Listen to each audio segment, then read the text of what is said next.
Good morning बच्चों। हमने कल पिछले क्लास में स्टडी किया कि किसी होलोस्फेयर के अंदर चार्ज का डिस्ट्रीब्यूशन क्या होता है, वो हमने फाइंड आउट किया है ना।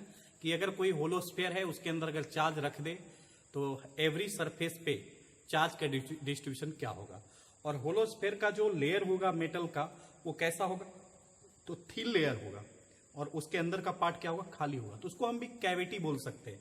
तो जो चारों तरफ से ढका हुआ सरफेस हो और ऊपर वो सरफेस कैसा हो, मेटल हो, और उसके अंदर अगर खाली जगह है तो हम उसको बोलते हैं कैविटी, राइट। तो आते हैं कैविटी। आज जो हम लोग स्टडी करने वाले हैं चार्ज डिस्ट्रीब्यूशन इन कैविटी, है ना।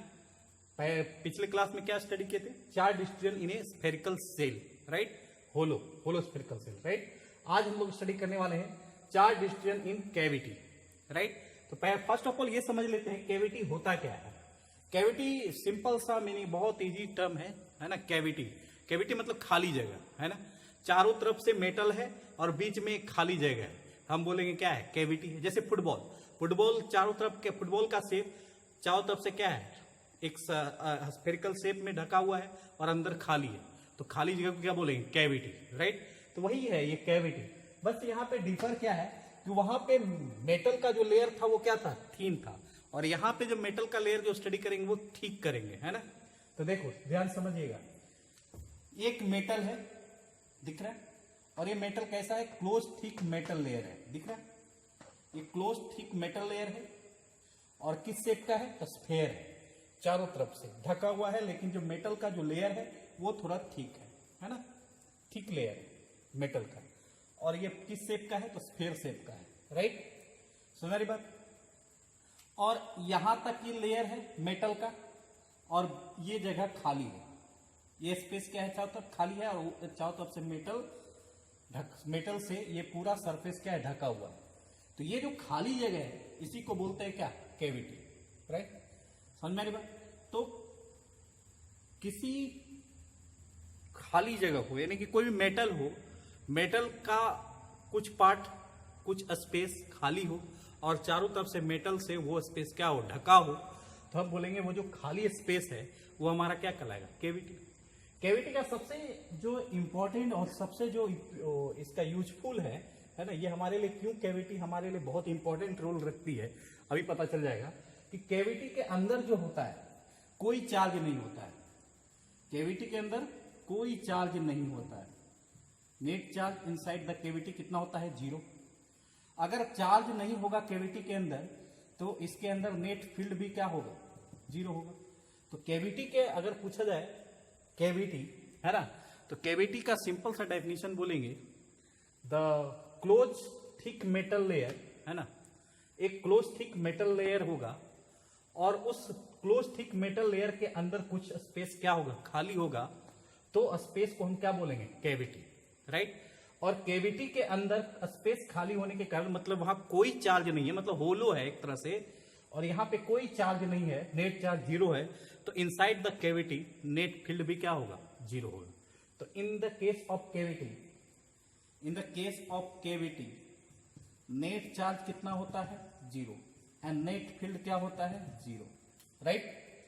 और इसी फेनोमेना के कारण कि नेट चार्ज और नेट फील्ड 0 होने के कारण इस कैविटी वाले मटेरियल को, है ना, हम लोग रिमोट कंट्रोल में यूज करते हैं। रिमोट वगैरह में जो टीवी का रिमोट होता है ना, तो टीवी का रिमोट जो होता है उसका जो सर्किट होता है, राइट, तो रिमोट का जो सर्किट होता है एक मेटल से चारों तरफ से ढक देते हैं, है ना। उस जितना भी रिमोट का जो सर्किट होता है उस सर्किट के चारों तरफ मेटल लगा देते हैं, है ना। और उस मेटल के अंदर क्या हो जाता है, कैविटी क्रिएट हो जाता है। उस कैविटी में किसको रख देते हैं, तो जो रिमोट का सर्किट है उसको रख देते हैं, है ना। इससे फायदा क्या होगा, इससे फायदा ये होगा कि आसपास जितने भी एक्स्ट्रा नॉइज आएगी, है ना, उस सर्किट को इफेक्ट नहीं करेगा, है ना, वो सेफ रहेगा। मतलब यहां पे अगर कोई सर्किट को रख दे, है ना, तो रिमोट का सर्किट इसके अंदर रख देते हैं कैविटी के अंदर, है ना, और चारों तरफ मेटल लगा देते हैं, क्लियर। तो जो रिमोट हम लोग टीवी का रिमोट या यानी कि जो गाड़ी वगैरह का जो रिमोट वगैरह यूज करते हैं ना, जितने भी रिमोट होते हैं ना, उस रिमोट को हम लोग उस रिमोट का जो सर्किट है उसके चारों तरफ हम लोग क्या लगा देते हैं, मेटल लगा देते हैं। समझ में आ रही बात? क्यों लगाते हैं? इसे लगाते हैं कि आसपास जितने भी नॉइज होगा, है ना, नॉइज बोले तो उस सर्किट पे जो इफेक्ट, एक्स्ट्रा सिग्नल कोई इफेक्ट ना करे, उसको बोलेंगे नॉइज, है ना। वैसा वैसा सिग्नल जो सर्किट पे इफेक्ट करे वो क्या कहलाएगा, नॉइज। तो वो जो नॉइज है सर्किट पे इफेक्ट ना डाले, इसलिए हम लोग कैविटी यूज करते हैं, है ना। इसलिए रिमोट का जो सर्किट होता है वो मेटल के अंदर होता है, और मेटल का अंदर का पार्ट जो क्या होगा वो खाली होगा, और वो खाली जगह को क्या बोलते हैं, कैविटी। और उसी कैविटी में हम क्या रख देते हैं, किसको रख देते हैं जी, तो रिमोट का सर्किट रख देते हैं। क्यों रख देते हैं? इसलिए रख देते हैं कोई भी अनवांटेड सिग्नल जो है इस सर्किट पर कोई इफेक्ट ना करे, रिमोट के सर्किट पे कोई इफेक्ट ना करे। समझ रही बात? इसीलिए रिमोट का सर्किट जो होता है वो कैविटी के अंदर होता है। क्लियर आए समझ? तो फर्स्ट ऑफ ऑल क्या समझे, कैविटी क्या होता है? तो कैविटी एक क्लोज सरफेस होता है मेटल का, और उस मेटल के अंदर कुछ पार्ट खाली होता है, उस पार्ट को कहते हैं कैविटी। और कैविटी के अंदर जो खाली पार्ट होने के कैविटी के अंदर जो पार्ट होता है वो खाली होता है। खाली होने के कारण नेट चार्ज जो होता है कैविटी में कितना होता है, 0, और नेट फील्ड जो होता है कैविटी में कितना होता है, 0। राइट? समझ रही बात? आए समझे? और इस कैविटी का यूज हम लोग कहां करते हैं, तो रिमोट के सर्किट को सेफ रखने के लिए हम लोग करते हैं, है ना, ताकि वो रिमोट का सर्किट पे कोई एक्स्ट्रा सिग्नल इफेक्ट ना करे, है ना। उससे बचाने के लिए हम लोग कैविटी यूज करते हैं। क्लियर? समझ रही बात? तो रिमोट का जो सर्किट होता है उसके चारों तरफ हम मेटल लगाते हैं। मेटल इसलिए लगाते हैं कि उसके अंदर जो पार्ट होगा वो क्या होगा, कैविटी हो जाएगा, और उस कैविटी में क्या रहेगा, इलेक्ट्रिक सा जो भी रिमोट का सर्किट है वो रहेगा। इसलिए रखा जाता है उस कैविटी के अंदर रिमोट के सर्किट को, ताकि एक्स्ट्रा सिग्नल उस पर इफेक्ट ना करे, है ना। तो ये हमारा इंपॉर्टेंस है कैविटी का, है ना। तो कैविटी समझ गए क्या होता है, कैविटी का इंपॉर्टेंस क्या होता है वो समझ गए, कैविटी के अंदर नेट चार्ज कितना होता है वो समझ गए, कैविटी के अंदर नेट फील्ड क्या होता है वो समझ गए, है ना। लेकिन अगर हम बोले कैविटी के अंदर पोटेंशियल डिफरेंस, है ना, पोटेंशियल डिफरेंस की बात करें तो ये क्या 0 होगा, इलेक्ट्रिक फील्ड 0 है तो क्या potential difference inside the cavity 0 होगा? आंसर है नो। पोटेंशियल डिफरेंस जो होगा कैविटी के अंदर 0 नहीं होगा। राइट? इलेक्ट्रिक फील्ड 0 होगा, नेट चार्ज 0 होगा, but potential difference in potential inside the cavity not equal to 0। Okay, समझ बात? तो potential difference not equal to 0 inside the cavity. Okay, समझ में आया जी? तो ये था हमारा कैविटी, है ना। अब इस कैविटी पे क्वेश्चन हम स्टडी करेंगे कि अगर कैविटी के अंदर चार्ज रख दे, सपोज इस कैविटी के अंदर अगर चार्ज को रख दे, तो इस सरफेस पे चार्ज का डिस्ट्रीब्यूशन क्या होगा वो समझेंगे। राइट? इसलिए इस टॉपिक का नाम है charge distribution in cavity. Okay, तो यहां तक समझो, फिर आगे चलते हैं। और एक चीज समझा देते हैं आपको कि ये तो यूनिफॉर्म है, स्फीयर मांगे तो यूनिफॉर्म सरफेस है, लेकिन ये तो नॉन यूनिफॉर्म सरफेस है। इसके अंदर भी क्या है, ये पूरा लेयर क्या है, थिक मेटल लेयर है।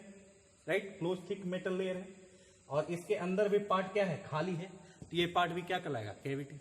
यहाँ पे भी थिक मेटल लेयर है क्लोज, और अंदर क्या है, खाली, तो ये भी क्या है, कैविटी।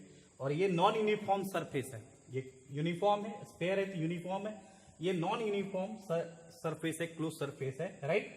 लेकिन इसके अंदर का पार्ट अगर खाली है तो वो भी क्या कहलाएगा, कैविटी। अगर यहां भी पूछा जाए नेट चार्ज कितना होगा तो 0 होगा। यहां भी पूछा जाए net charge inside the cavity क्या होगा, 0। चाहे यूनिफॉर्म स्फीयर क्लोज सरफेस हो, चाहे हमारा नॉन यूनिफॉर्म हो, नेट चार्ज क्या होगा, 0। नेट फील्ड क्या होगा, 0, बट पोटेंशियल क्या होगा, नॉट इक्वल टू 0 होगा। आए समझे? तो inside the cavity potential is not 0, electric field is 0 and charge is 0। Clear? क्योंकि कैविटी के अंदर कोई भी चार्ज नहीं होता है। क्लियर? तो कैविटी का कॉन्सेप्ट हमको समझ में आ गया। अब इस कैविटी पे, है ना, कुछ क्वेश्चन और पूछे जाते हैं कि charge distribution in A cavity क्या होगा, वो पूछे जाते हैं, तो उसका डिस्कशन करेंगे। ओके, तो यहां तक समझिए, फिर आगे चलते हैं।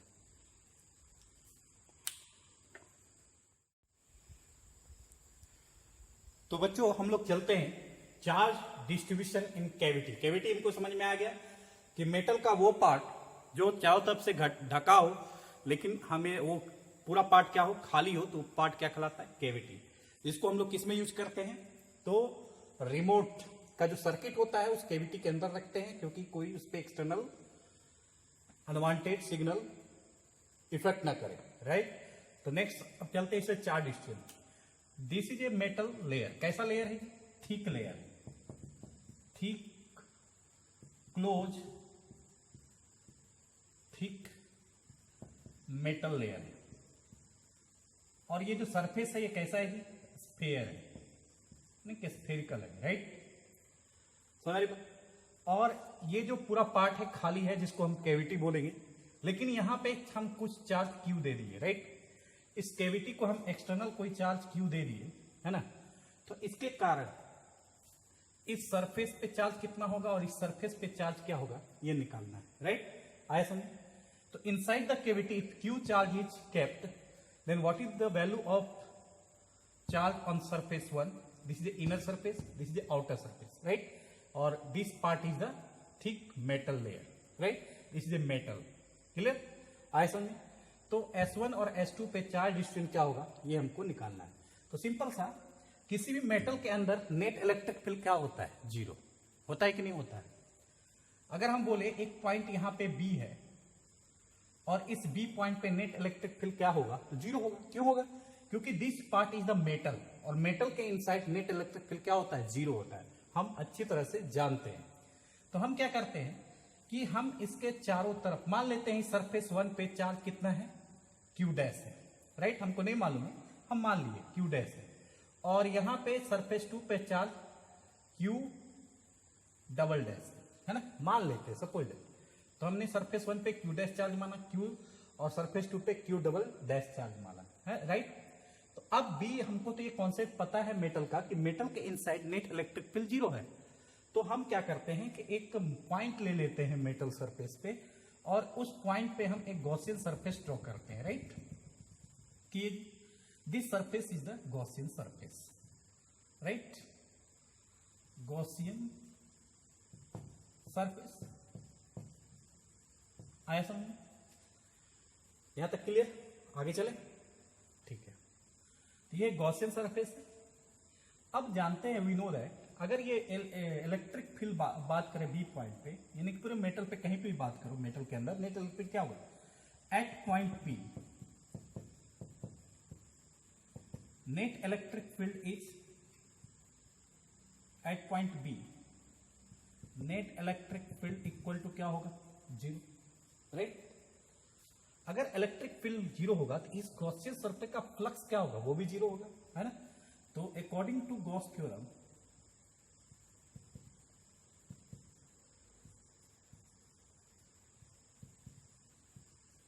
Right, total flux, flux equal to क्या होगा, E electric field at point B, net नहीं मान के बी मान लो, electric field at point B, right, and to area यहां पे ds मान लो, close surface area ds, right. का इंटीग्रेशन इक्वल टू क्या हो जाएगा, charge enclose in a Gaussian surface by epsilon not. जब इलेक्ट्रिक फील्ड बी पॉइंट पे पूछा गया तो क्या है, जीरो। तो पूरा का पूरा फ्लक्स क्या हो जाएगा, जीरो हो जाएगा। तो फ्लक्स जीरो हो जाएगा, तो charge enclose by epsilon not, है ना, इक्वल टू क्या हो जाएगा, जीरो। चार्ज इनक्लोज कितना हो जाएगा इस गॉसियन सरफेस के अंदर, देखो तो total charge inside the Gaussian surface Q plus Q dash. तो टोटल चार्ज कितना है, Q plus Q dash by epsilon not equal to zero. तो Q इक्वल टू क्या हो गया, माइनस Q डैश, राइट। यानी Q डैश का जो वैल्यू होगा माइनस Q होगा। सेम जो पिछले क्लास में स्टडी किए, सेम टाइप का, बस यहाँ पे वहां पे लेयर थीन था, यहाँ पे लेयर ठीक है। समझ में आ रही बात। तो हमने बी पॉइंट पे inside the conductor electric field zero होता है, तो हमने पॉइंट बी मान लिया मेटल के अंदर, उसके अंदर हम गॉसियन सरफेस ड्रॉ किए, और बी पॉइंट पे इलेक्ट्रिक फील्ड क्या होता है, जीरो। तो इस गॉसियन सरफेस का फ्लक्स क्या होगा, जीरो। लेकिन इस गॉसियन सरफेस का जो फ्लक्स अगर जीरो होगा तो net charge inside the Gaussian surface वो भी क्या होगा, जीरो। तो टोटल चार्ज कितना है, charge enclose in a Gaussian surface Q plus Q dash, दोनों वैल्यू क्या हो गया, जीरो हो गया, दिख रहा, Q plus Q dash equal to zero, so Q equal to minus Q dash, right, equal to Q dash equal to minus Q.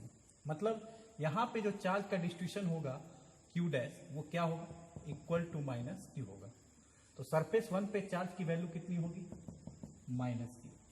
और हमको ये मालूम है किसी मेटल का कि अगर यहां पे माइनस चार्ज है तो यहां पे क्या होगा, सेम मैग्नीट्यूड का चार्ज इंड्यूस होगा जो क्या होगा, प्लस क्यू, राइट। अगर यहां माइनस है तो यहां पे प्लस होगा, ये नेसेसरी किसमें, तो मेटल में। तो अगर इस सरफेस पे माइनस क्यू चार्ज है तो इस सरफेस पे कितना चार्ज होगा, प्लस क्यू चार्ज होगा, है ना। तो सरफेस 2 पे चार्ज कितना हो जाएगा, क्यू डैश इक्वल टू कितना हो जाएगा, Q dash equal to minus Q जो सरफेस 1 पे चार्ज होगा, और Q double dash equal to क्या होगा, प्लस क्यू। लेकिन हम सरफेस 2 पे टोटल चार्ज की बात कर रहे हैं, क्यू डबल डैश की वैल्यू क्यू आया, अगर हम इसको एक्स्ट्रा चार्ज क्यू दे दे तो ये चार्ज इसके अंदर जाएगा क्या, मेटल है, हम चार्ज कितना भी दे चार्ज हमेशा कहां पे होगा, सरफेस पे ही होगा। अगर हम एक्स्ट्रा चार्ज इसको देंगे तो सरफेस 2 पे टोटल चार्ज कितना हो जाएगा, सरफेस 2 पे टोटल चार्ज हो जाएगा q plus small q, right. तो total charge on the surface equal to क्या हो जाएगा, क्यू प्लस क्यू होगा जी, समझ में आया। अगर ये एक्स्ट्रा चार्ज नहीं देते तो सरफेस 2 पे चार्ज क्या होता, क्यू होता, राइट। लेकिन हम एक्स्ट्रा चार्ज दे दिए तो ये क्यू के साथ ये चार्ज क्या होगा, जितना चार्ज देंगे सरफेस पे वो टोटल क्यू के साथ क्या होगा, ऐड हो जाएगा, सिंपल सा। सेम फिनोमेना है स्फेरिकल वाला, राइट। समझ मेरी बात, वहां पे लेयर थिन था, यहां पे लेयर थिक है, क्लियर आए समझे। तो हमने 4 डिस्टेंस सरफेस 1 एंड सरफेस 2 पे निकाल लिया, दैट द आंसर।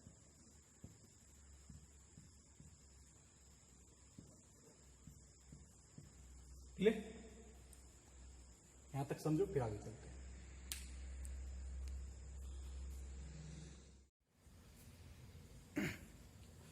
तो बच्चों हम इस तीनों पॉइंट को जो जो हमने स्टडी किया थोड़ा सा उसका क्विक रिवीजन कर लेते हैं, राइट। जैसे फिगर 1 में देखते हैं, है ना, कि अगर इसके सेंटर पर, है ना, इस स्फेरिकल सेल के सेंटर पर जो कैविटी है, अगर उसके सेंटर पे क्यू चार्ज रखे तो इस सरफेस पे माइनस क्यू, तो इस सरफेस पे प्लस क्यू, राइट। लेकिन अगर हम इसको एक्स्ट्रा चार्ज अगर इस सरफेस को दे तो इस सेंटर के कारण इस माइनस यहां पे चार्ज माइनस क्यू, और एक्स्ट्रा चार्ज देंगे तो सरफेस 2 पे चार्ज क्या होगा, Q plus small q plus capital Q. समझ में आ रही। अब देखो ये थर्ड केस कि अगर सरफेस नॉन यूनिफॉर्म हो तब, तो चार्ज नॉन यूनिफॉर्म हो और ये कैविटी हो, अगर इसके अंदर क्यू चार्ज है तो चार्ज कहीं पे भी रहे तो इसके अपोजिट, क्योंकि मेटल के अंदर नेट इलेक्ट्रिक फील्ड क्या होगा, जीरो होगा, चाहे यूनिफॉर्म सरफेस हो चाहे नॉन यूनिफॉर्म सरफेस हो, तो net electric inside the conductor क्या होगा, जीरो। जिसके कारण तो ये नॉन यूनिफॉर्म सरफेस है, लेकिन इस कैविटी के अंदर अगर क्यू चार्ज है तो इसके सरफेस पे क्या होगा, माइनस क्यू चार्ज डिस्ट्रीब्यूटेड होगा, राइट। लेकिन ये चार्ज डिस्ट्रीब्यूशन कैसा होगा, नॉन यूनिफॉर्म होगा, राइट। इसमें चार्ज डिस्ट्रीब्यूशन क्या होगा, यूनिफॉर्म होगा, बस यही डिफर रहेगा। यहां पे माइनस क्यू चार्ज है तो यहां पे क्या होगा, प्लस क्यू चार्ज होगा, राइट। सेम फेनोमेना होगा, बस चार्ज डिस्ट्रीब्यूशन क्या होगा, नॉन यूनिफॉर्म होगा, राइट। अब इसमें कुछ और कॉन्सेप्ट समझते हैं। कॉन्सेप्ट क्या है कि इस कैविटी के अंदर एक पॉइंट ए है, राइट, और एक पॉइंट बी जो मेटल के अंदर, और एक पॉइंट सी है जो पूरे सिस्टम से बाहर है ना, क्लियर। तो देखो अगर हम पूछे ए पॉइंट पे इलेक्ट्रिक फील्ड, बी पॉइंट पे electric field and C point पे इलेक्ट्रिक फील्ड क्या होगा। अगर बी पॉइंट, पहले बी पॉइंट की बात करते हैं, बी पॉइंट और सी पॉइंट, सिंपल सा, बी पॉइंट पे इलेक्ट्रिक फील्ड की वैल्यू क्या होगा, जीरो होगा, ये तो कंफर्म है, राइट।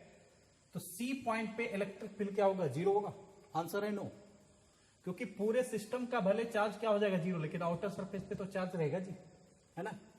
इस क्यू माइनस क्यू के कारण क्या होगा, नेट चार्ज जीरो हो जाएगा, लेकिन इस पे सरफेस पे तो चार्ज होगा, तो सी पॉइंट पे इलेक्ट्रिक फील्ड होगा, बी पॉइंट पे इलेक्ट्रिक फील्ड नहीं होगा क्योंकि मेटल के अंदर है। ए पॉइंट पे इलेक्ट्रिक फील्ड होगा क्या? आंसर है यस, क्योंकि यहां पे अगर हम गॉसियन सरफेस ड्रॉ कर दें तो इसके अंदर क्यू चार्ज आता है, सिर्फ क्यू चार्ज, तो ए पॉइंट पे इलेक्ट्रिक फील्ड होगा। राइट, समझ रहे हो? तो यहां पे हम एक कॉन्सेप्ट समझना चाहते हैं, concept number 1।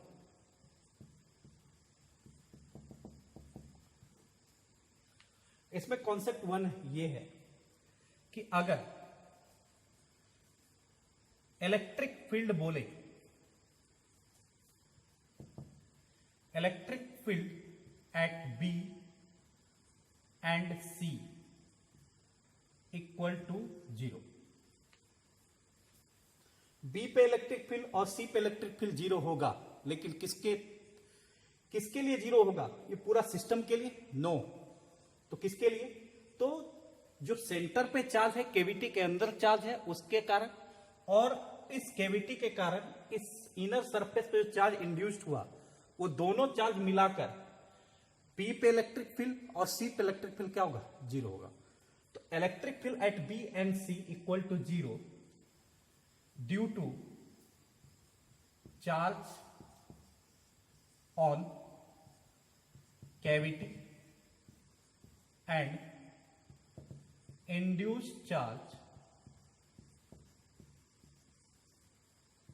on the inner surface।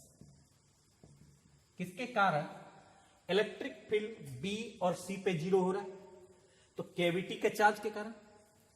Charge on cavity कितना है जी? क्यू है, राइट।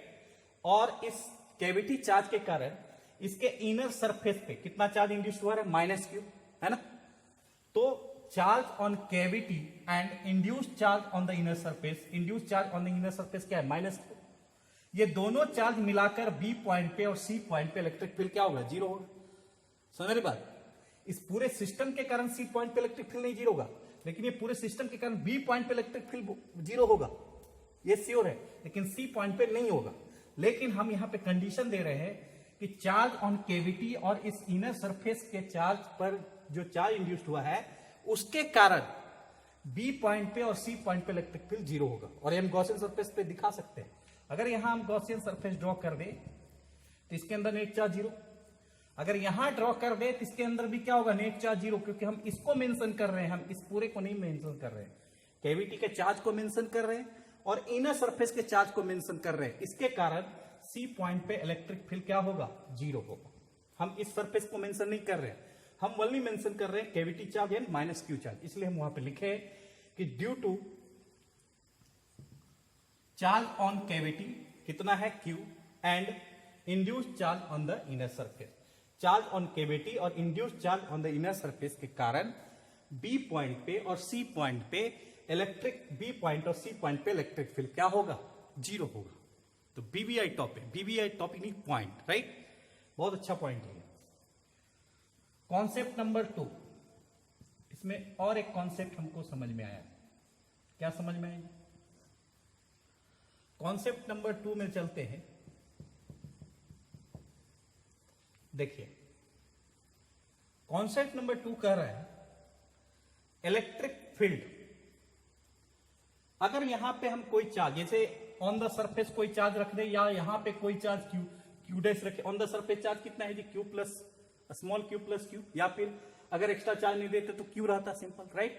तो सरफेस पे on the surface charge Q plus Q dash, और सरफेस से बाहर जो चार्ज है क्यू डैश, इसके कारण बी और ए पे इलेक्ट्रिक फील्ड क्या होगा? तो 0 होगा।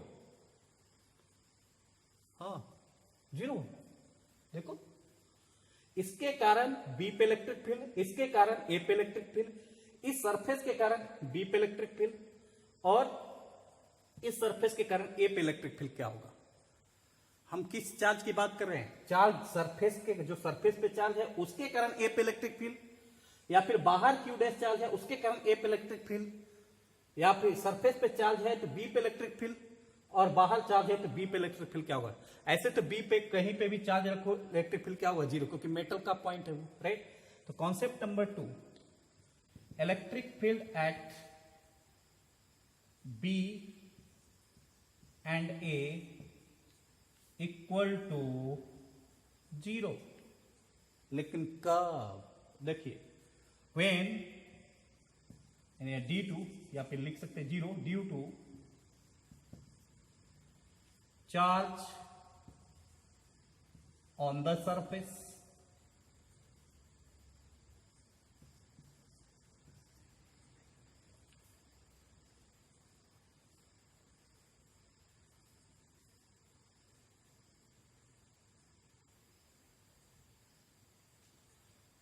charge on the outer surface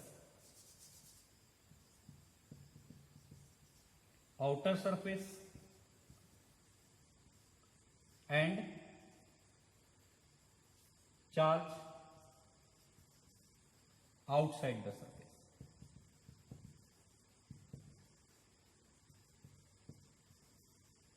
clear? हमने यहां पे दो कॉन्सेप्ट समझा। पहला कॉन्सेप्ट कि electric field at B and C क्या होगा, 0 होगा। लेकिन किसके कारण, due to charge of cavity and inner charge induced on the cavity. इसके कारण Q माइनस Q के कारण बी पे इलेक्ट्रिक फील्ड और सी पे इलेक्ट्रिक फील्ड 0 होगा। गॉसियन सरफेस ड्रॉ करो, इसके अंदर नेट चार्ज 0, यहां पे ड्रॉ करो, क्योंकि इस सरफेस को मेंशन नहीं करना है, इस सरफेस को मेंशन करना है और कैविटी के चार्ज को हम वो लिखे पॉइंट, राइट। इसके कारण इलेक्ट्रिक फील्ड सी और बी पे इलेक्ट्रिक फील्ड 0 होगा, Q माइनस Q के कारण, राइट। कॉन्सेप्ट नंबर 2 में कहता है कि बी पे इलेक्ट्रिक फील्ड और ए पे इलेक्ट्रिक फील्ड 0 होगा। लेकिन किस चार्ज के कारण इलेक्ट्रिक फील्ड 0 होगा? क्या इस चार्ज के कारण? नो। तो किस चार्ज के कारण? तो charge on the outer surface कितना है जी, Q प्लस Q के कारण ए पे इलेक्ट्रिक फील्ड, और इस आउटर सरफेस से बाहर एक Q डैश चार्ज है, इसके कारण ए पे इलेक्ट्रिक फील्ड, राइट। कितना होगा? तो 0 होगा। वही कॉन्सेप्ट बी पे भी लागू होता है कि ये जो आउटर सरफेस है इसके कारण जो चार्ज है, यहां पे जो चार्ज है इसके कारण बी पे इलेक्ट्रिक फील्ड 0, इसके कारण यहां पे इलेक्ट्रिक फील्ड 0 है ना। इसलिए लिखे electric field at B and A equal to 0 due to charge on the outer surface and charge outside the surface, charge outside the surface, है ना। इसके कारण और इसके कारण ए पे और बी पे इलेक्ट्रिक फील्ड क्या होगा? 0। बी पे तो ऐसे भी इलेक्ट्रिक फील्ड 0 होगा, चाहे चार्ज यहां रखो, अंदर रखो, कहीं पे रखो, बी पे तो इलेक्ट्रिक फील्ड ऑलरेडी 0 है ना। मेनली सी और ए समझ लें, क्लियर? आए समझ में? बहुत रिमेम्बरिंग पॉइंट है और हमेशा याद रखना, बहुत जगह यूज आएगा। हो गया समझ मेरी बात? इसको समझिए फिर आगे चलते।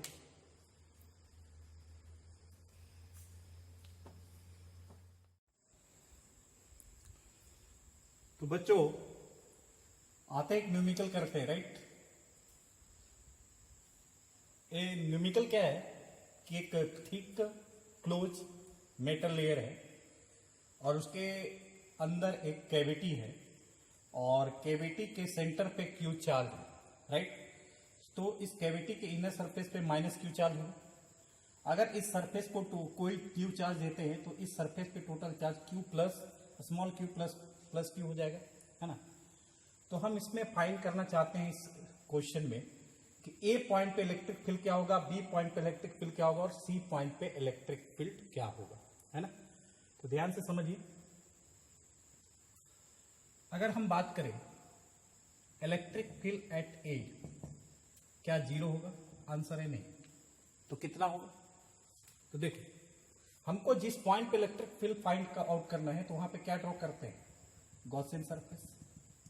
हमने गॉसियन सरफेस ड्रॉ कर दिया। अब ये Q चार्ज कैसा बिहेव कर रहा है ये पॉइंट पे?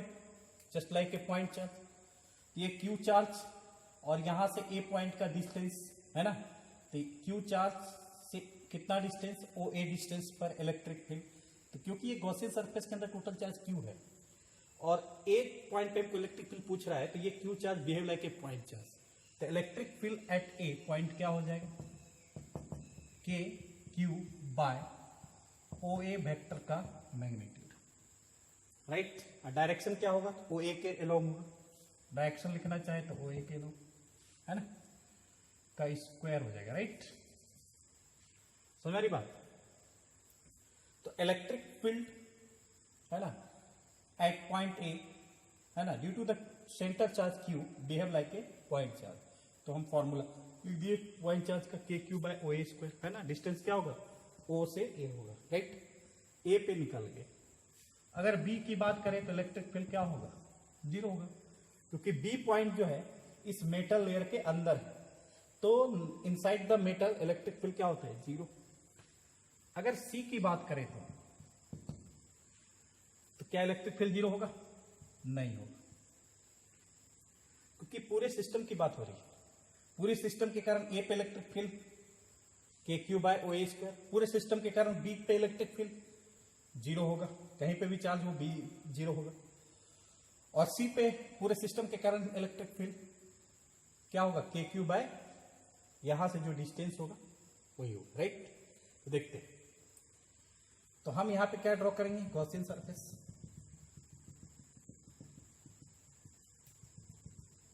और ये सी पॉइंट कहां से डिस्टेंस लेते हैं हम लोग जी, सेंटर से।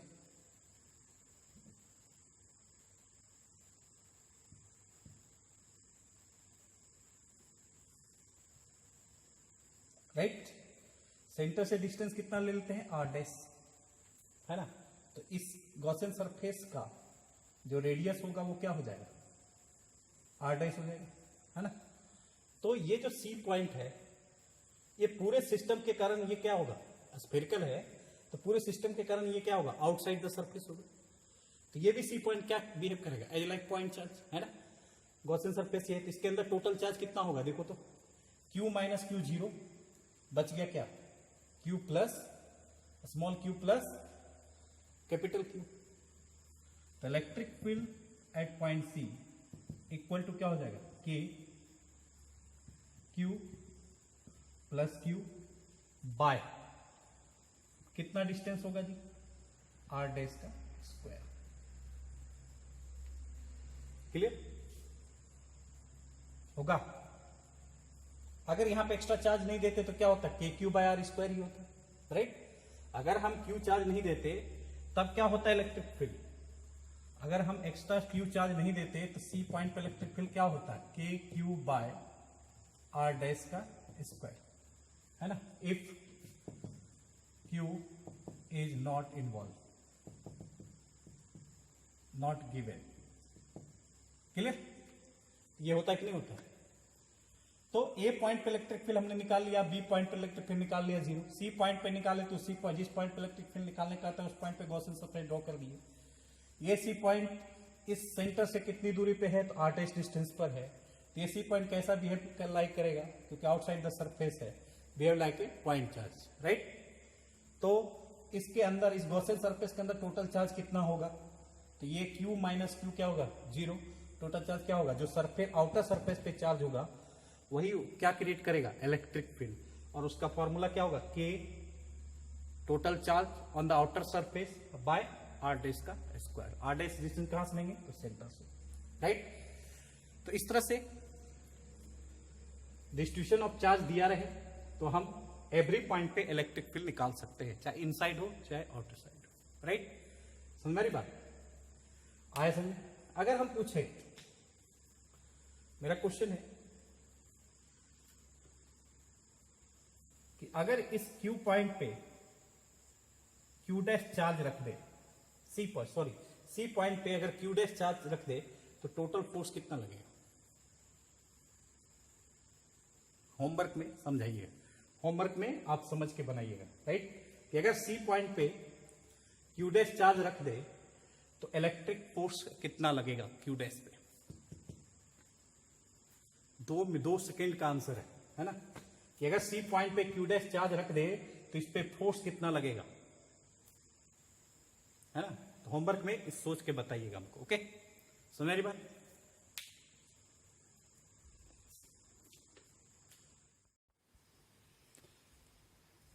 तो बच्चों हम लोग एक पॉइंट स्टडी कर रहे हैं, इलेक्ट्रोस्टैटिक शील्डिंग, है ना। ये होता क्या है, तो अभी हमने स्टडी किया कैविटी के बारे में, है ना। कैविटी एक ऐसा रीजन होता है जहां पे इलेक्ट्रिक फील्ड जीरो होता है, नेट चार्ज जीरो होता है, बट पोटेंशियल जीरो नहीं होता है। और कैविटी कैसे बनता है, तो वैसा पार्ट जो फ्री हो इलेक्ट्रिक फील्ड से और चार्ज से, है ना। और उस फ्री स्पेस के चारों तरफ क्या हो, एक मेटल, क्या मेटल, उसके चारों तरफ क्या घिरा हो, मेटल, एक क्लोज सरफेस हो, है ना, और उसके अंदर वो फ्री स्पेस हो, वो हमारा कैविटी कहलाता है ना। और उस कैविटी को हम लोग यूज करते हैं, है ना, किसी इंस्ट्रूमेंट को सेव करने के लिए, प्रोटेक्ट करने के लिए। जैसे हम रिमोट का जो सर्किट होता है ना, उसको अगर प्रोटेक्ट करना है एक्सटर्नल नॉइज से, है ना, मतलब बाहर का कोई सिग्नल, इलेक्ट्रिक फील्ड जैसे सिग्नल को क्या करे, इलेक्ट्रिक फील्ड अगर कोई सिग्नल बाहर से आ रही है और उस सर्किट पे इफेक्ट डाल सकती है, हम उससे प्रोटेक्ट करना चाहते हैं, तो हम क्या करते हैं कि उस इलेक्ट्रिक सर्किट को हम एक मेटल के अंदर कवरिंग करके रख देते हैं, है ना, कवर कर देते हैं, है ना। इससे क्या हो जाता है कि जब मेटल का कवर चारों तरफ लगा देते हैं तो एक कैविटी क्रिएट हो जाता है और उसके अंदर हम सर्किट को रख देते हैं, है ना, ताकि आसपास का जो इलेक्ट्रिक फील्ड प्रोड्यूस कर रहा है कोई भी डिवाइस उस सर्किट पे इफेक्ट ना करे, राइट। तो प्रोटेक्ट करने के लिए हम लोग कैविटी यूज करते हैं, राइट। तो इस प्रोसेस को कहते क्या, what is the process where the instrument protect, है ना, जहां हम इंस्ट्रूमेंट को क्या कर रहे हैं, प्रोटेक्ट कर रहे हैं, तो इस प्रोसेस को कहते क्या है, तो इस प्रोसेस का नाम है इलेक्ट्रोस्टैटिक शील्डिंग। क्या नाम है, इलेक्ट्रोस्टैटिक शील्डिंग, है ना। कैविटी बना के, है ना, ऑब्जेक्ट, किसी भी सेंसिटिव इंस्ट्रूमेंट को, है ना, किसी इलेक्ट्रिक सर्किट को, है ना, जिस पर कोई एक्सटर्नल इफेक्ट ना पड़े, है ना, किसका इफेक्ट, इलेक्ट्रिक फील्ड का इफेक्ट, है ना पड़े, तो वैसे सर्किट को हम एक मेटल से कवर कर देते हैं, है ना। और ये पूरा प्रोसेस क्या कहलाता है, इलेक्ट्रोस्टैटिक शील्डिंग कहलाता है। क्या कहलाता है, इलेक्ट्रोस्टैटिक शील्डिंग। आते हैं, इलेक्ट्रोस्टैटिक शील्डिंग क्या है, the phenomena of making a region, the phenomena making a region free from any electric field is called electrostatic shielding. ऐसा इलेक्ट्रोस्टैटिक एक ऐसा फेनोमेना है ना, जिसमें एक रीजियन को हम इलेक्ट्रिक फील्ड से फ्री बना देते हैं, है ना, तो उस रीजियन को हम क्या बोलते, उस फेनोमेना को क्या बोलते हैं, electrostatic shielding. The phenomena of making a region free from any electric field, वैसा रीजन जो इलेक्ट्रिक फील्ड से फ्री हो जाए, है ना, इज कॉल्ड इलेक्ट्रोस्टैटिक शील्डिंग। बहुत इजी है और हम बना सकते हैं, है ना जी। अभी हम लोग समझे कैविटी के बारे में, है ना, कैविटी बना देंगे तो हमारा रीजन क्या हो जाएगा, इलेक्ट्रिक फील्ड फ्री हो जाएगा, चार्ज क्या हो जाएगा, जीरो हो जाएगा। तो यहां पे देखो, ये देखो दो प्लेट है, एक पे प्लस चार्ज है, एक पे माइनस चार्ज है। ये प्लस और माइनस चार्ज मिलके क्या क्रिएट करेगा, एक इलेक्ट्रिक फील्ड क्रिएट करेगा एक्सटर्नल, है ना। हम चाहते हैं कि इस फील्ड के कारण, है ना, कोई डिवाइस है उस पर इफेक्ट ना पड़े, तो हमने क्या किया, एक मेटल लिया, है ना, मेटल दिख रहा है, मेटल का वो कुछ पार्ट क्या है, खाली है ना, जिसको हम क्या बोलते हैं, कैविटी, राइट। तो ये पूरा मेटल का ये कंडक्टर है ना, thick metal covering close surface, right, thick metal close surface है, यानी कि होलो भी बोल सकते हैं, होलो स्फेरिकल मेटल सरफेस बोल सकते हैं, राइट। तो ये कंडक्टर है और ये कंडक्टर का कुछ पार्ट क्या है, खाली है, जिसको हम कैविटी बोलते हैं, है ना। और इस कैविटी के अंदर हम सेंसिटिव इंस्ट्रूमेंट को रख देते हैं। इससे क्या फायदा होता है, ये जो प्लेट प्लस माइनस है, जो एक्स्ट्रा फील्ड बना रहा है, तो यहां पे इसके अंदर जो सेंसिटिव इंस्ट्रूमेंट है, इस फील्ड का इस पर कोई इफेक्ट नहीं पड़ेगा, राइट। समझ मेरी बात। तो इस तरह से इसके अंदर जो भी सर्किट है, इस प्लेट के द्वारा जो इलेक्ट्रिक फील्ड बन रहा है, इस सर्किट पे कोई इफेक्ट पड़ने वाला नहीं है। तो हमने क्या किया, इस सर्किट को हमने नाम दिया सेंसिटिव इंस्ट्रूमेंट, नाम दे दिए, कोई इंस्ट्रूमेंट नाम दे दिए, सेंसिटिव इंस्ट्रूमेंट नाम दे दिए, और ये सेंसिटिव इंस्ट्रूमेंट ये एक्सटर्नल फील्ड से क्या हो गया, प्रोटेक्ट हो गया, है ना। तो इस तरह से जो क्रिएशन किए, जो फ्री रीजन हमने बनाया, किसका, हमने जो ये रीजन बनाया जो इलेक्ट्रिक फील्ड फ्री है, इस रीजन का नाम क्या है, इलेक्ट्रोस्टैटिक शील्डिंग। समझ रही बात, आए समझे। तो कैविटी हमारा इलेक्ट्रिक फील्ड रीजन होता है ना। अगर हम कैविटी बना लेते हैं तो इस प्रोसेस को क्या बोलते हैं, इस प्रोसेस को हम लोग इलेक्ट्रोस्टैटिक शील्डिंग बोलते हैं। तो कैविटी अगर हमको बनाने आ गया या कैविटी हम बना लेते हैं तो हम बोलेंगे क्या किए, इलेक्ट्रोस्टैटिक शील्डिंग की, राइट। समझ मेरी बात। तो वही चीज हमने लिखा है, जो हमने बताया। Electrostatic shielding can be achieve by protecting and enclosing the sensitive instrument. क्या बोल रहा है? इलेक्ट्रोस्टैटिक एक ऐसा प्रोसेस होता है जिसमें हम सेंसिटिव इंस्ट्रूमेंट को क्या करते हैं, प्रोटेक्ट करते हैं, है ना, और उसको एक कवर करके रखते हैं, enclosing the sensitive instrument, right. Inside a hollow conductor, और एक होलो कंडक्टर के अंदर उसको सेंसिटिव इंस्ट्रूमेंट को रखते हैं। This is a hollow conductor, खाली जगह है, होलो कंडक्टर, राइट। समझ में? Hollow conductor, because inside hollow conductor electric field is zero, और होलो कंडक्टर के अंदर इलेक्ट्रिक फील्ड क्या होता है, जीरो होता है। तो ये हमारा इलेक्ट्रोस्टैटिक शील्डिंग। फिर से समझिए, इलेक्ट्रोस्टैटिक शील्डिंग एक ऐसा फेनोमेना होता है, एक ऐसा प्रोसेस होता है जिसमें हम ऐसा रीजन क्रिएट करते हैं जहां पे इलेक्ट्रिक फील्ड जीरो हो जाए। तो वो रीजन क्या कहलाएगा जी? कैविटी। हम लोग स्टडी कर चुके, कैविटी एक ऐसा रीजन होता है जहां पे इलेक्ट्रिक फील्ड क्या हो जाता है, फ्री हो जाता है। The phenomena of making a region free from any electric field is called electrostatic shielding. Clear? और इसको बनाने के लिए हम क्या करते हैं कि एक होलो कंडक्टर ले लेते हैं, है ना। होलो कंडक्टर हमारा क्या होता है, तो जो कंडक्टर का होलो पार्ट होता है वो फ्री ऑफ वो इलेक्ट्रिक फील्ड फ्री होता है। तो वो रीजन क्या कहलाएगा, इलेक्ट्रोस्टैटिक शील्डिंग। वो रीजन क्या कहलाएगा, कैविटी। और पूरा फेनोमेना क्या कहलाएगा, इलेक्ट्रोस्टैटिक शील्डिंग, है ना। तो हमने इलेक्ट्रोस्टैटिक कैसे बनाया, तो होलो कंडक्टर ले लिया, है ना। कंडक्टर के इनसाइड जो सरफेस है वो क्या होता है, खाली होता है, और खाली रीजन क्या कहलाएगा, कैविटी, है ना। और ये पूरा प्रोसेस क्या कहलाएगा, इलेक्ट्रोस्टैटिक शील्डिंग।